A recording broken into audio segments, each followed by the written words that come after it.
आज तक के इतिहास में इतनी बड़ी जीत किसी पार्टी या गठबंधन की नहीं हुई जो अब हो गई, क्योंकि यहां पर दैवी शक्ति काम कर रही थी।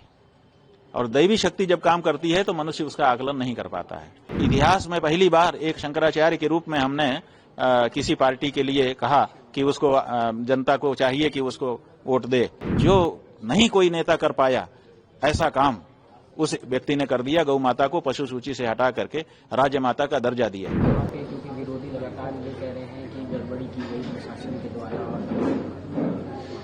देखिए, ये गड़बड़ी वाली बात तो अलग है, उसका तो प्रमाण दे करके ही कहा जा सकता है। अगर प्रमाण होगा तो उस पर विचार करके बाद में चुनाव निरस्त भी हो जाएंगे। वहां के जहां जहां गड़बड़ी बता सकेंगे विपक्षी लोग। और केवल कहने के लिए तो हर समय जो हारता है वो कहता ही है, ये कोई बात नहीं।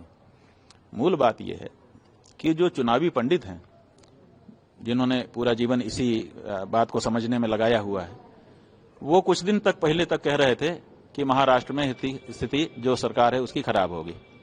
लोकसभा का चुनाव हुआ, उसमें परिणाम भी उसी तरह के आ गए। तो ऐसी परिस्थिति में और भी यही धारणा बन गई। उसके बाद चलता ही रहा, ज्यादा से ज्यादा खींचतान के बराबरी पर मुकाबला लेकर आए कि कुछ भी हो सकता है। लेकिन जब परिणाम आया तो आप देख रहे हैं, आज तक के इतिहास में इतनी बड़ी जीत किसी पार्टी या गठबंधन की नहीं हुई जो अब हो गई। तो ये पता क्यों नहीं चला लोगों को? इसलिए नहीं चला क्योंकि यहां पर दैवी शक्ति काम कर रही थी। और दैवी शक्ति जब काम करती है तो मनुष्य उसका आकलन नहीं कर पाता है। हम लोगों को आभास था, इसीलिए आपने देखा होगा इतिहास में पहली बार एक शंकराचार्य के रूप में हमने किसी पार्टी के लिए कहा कि उसको जनता को चाहिए कि उसको वोट दे, आशीर्वाद करे। ये क्यों कहा? हम अपनी मर्यादा को भूल रहे थे क्या? नहीं, भूल नहीं रहे थे, लेकिन हम दैवी जो शक्ति है उसका अनुभव कर रहे थे कि ये आशीर्वाद एकनाथ शिंदे को मिल गया। क्योंकि उस व्यक्ति ने धारा से विपरीत जाकर के 78 साल की आजादी के बाद के इतिहास में जो नहीं कोई नेता कर पाया ऐसा काम उस व्यक्ति ने कर दिया। गौ माता को पशु सूची से हटा करके राज्य माता का दर्जा दिया। उसी समय हम लोगों को लगा था कि ये गौ माता का आशीर्वाद इस व्यक्ति को मिलेगा। और जैसे जैसे चुनाव आता गया हम लोगों को ये बात दृढ़ता से समझ में आने लगी। तभी हम लोगों ने कहा था, और हमको बड़ी प्रसन्नता है कि गौ माता ने अपने बेटे एकनाथ शिंदे को इस तरह का आशीर्वाद दिया।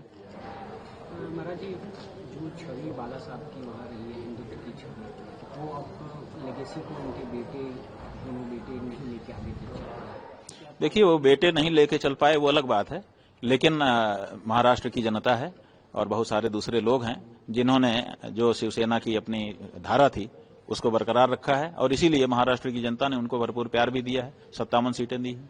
इसका मतलब है कि बाला साहेब का जो विचार था हिंदुत्व के पक्ष में वो आज भी जीवित है। हाँ, उसका नेतृत्व अब उनके बेटे नहीं कर रहे हैं बल्कि उनके शिष्य कर रहे हैं।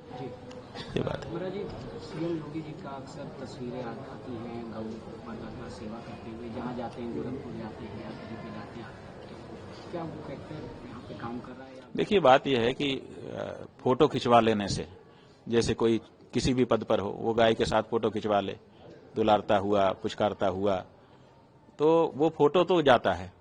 कुछ लोगों पे उसका भी फोटो का भी प्रभाव पड़ जाता है जो वस्तु स्थिति को नहीं जानते हैं।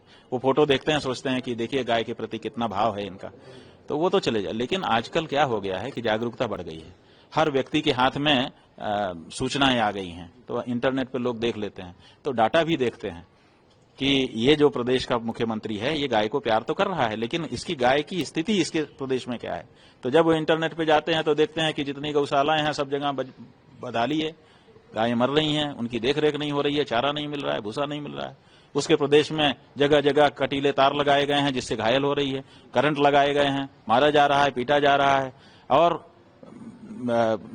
डीएम के तहसीलदार के कार्यालय में गायें घुस रही हैं, लोग घुसा दे रहे हैं, माने इस तरह से अपना वो दुख दिखा रहे हैं। और साथ ही साथ जब और डाटा देखते हैं तो पता चलता है कि यहाँ पर तो 50 बूचड़खाने चल रहे हैं, यहीं से सबसे ज्यादा निर्यात हो रहा है गौमांस का। तो जब ये सब देखते हैं तो उनको पता चल जाता है कि ये आदमी बड़ा मक्कार है, बड़ा झूठा है, फोटो अलग तरह का खिंचवा रहा है और काम अलग तरह का कर रहा है। तो उनके मन में नफरत फैल जाती है। तो इसलिए फोटो कहीं कहीं काम, जहां जानकारी नहीं है वहां काम करता है, सब जगह फोटो काम नहीं करता है। 9 में से 7 सीट, देखिए अगर कोई समान बल वाले लोग होते तो 9 में से 7 कोई अच्छी बात थी कि 9 में से 7 जीत लिया। लेकिन एक चैंपियन आए और वो 9 में से 7 जीते, तो ये अच्छा नहीं है। यहाँ तो 9-0 होना चाहिए था।